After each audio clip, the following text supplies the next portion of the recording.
Alright, this is how you beat the Pthumerian Descendant in the Ihyll Chalice. He's the first boss in the Ihyll Chalice. Now this guy is bigger than you, stronger than you, he's got more further reaching attacks than you have, and he's seemingly able to do about as many strikes as he wants before he has to recover. He can do anywhere from 1 to 8. So what you're going to want to do is cheese him by getting him in the right position behind one of these pillars. You can do it with pretty much any pillar. I use the first one on the left here, as you can see. I also recommend using Ludwig's sword because his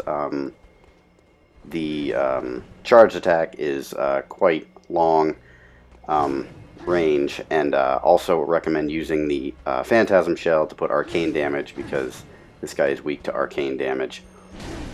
See, as you can see, I do about 1,000 damage right there. Now what you're going to want to do is you're going to want to put him, you're going to want to walk around the pillar until you can put him on a specific side, right on the other side of this little statue here.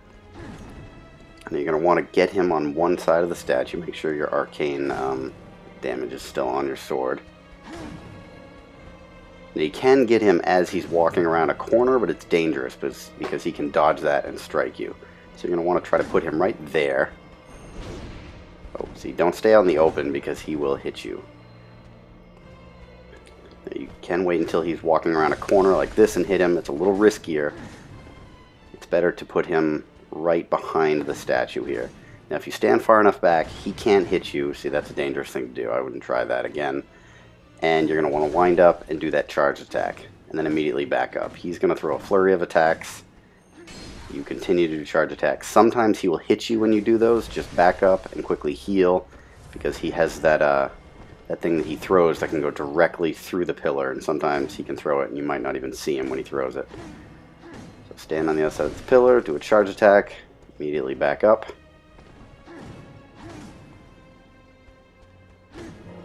Make sure your arcane damage stays on. It's easier to do if you can lock onto him too, but sometimes when you keep him on the other side of the pillar, if he's out of your range of sight for a certain amount of time, you will lose the lock on. It's not too important, but it's easier to have a lock on. Okay, now he goes into his second phase where he is faster and he does more damage when he throws that thing.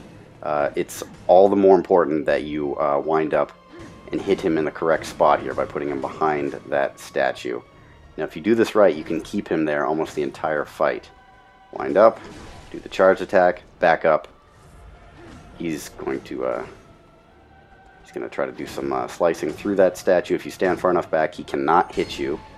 Well, sometimes that happens. Sometimes you hit the pillar. Now if he throws that thing, I recommend just standing there and taking it. If you try to jump out of the way and heal, he might throw it again, and that second time will kill you.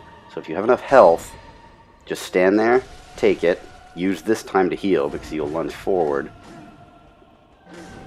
and then he'll just do a flurry of attacks right there. Now out in the open, you're going to want to get out of his way. He's much faster in this second phase, so only try to attack him when the pillar, or especially the statue, is between the two of you. Okay, now he's stuck behind the statue again. He can't hit me. Well, sometimes they do that. They jump backwards. When he throws that, just stand there and take it as long as you have enough health. I was approximately level 145 when I did this fight. So make sure you have, high enough attack and especially high enough health. That's very important. You might have to grind up your health a little bit before you fight this guy. Back up. Continue to do the charges.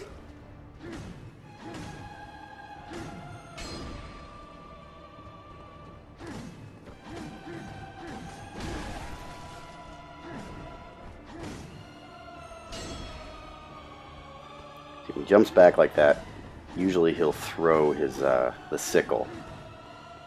But he doesn't always do that. But just make sure that you're ready for it and make sure to heal right afterwards, because there is a little bit of downtime before he can throw it again. And I find often he throws that right when you're trying to heal, and that can be your downfall in this fight.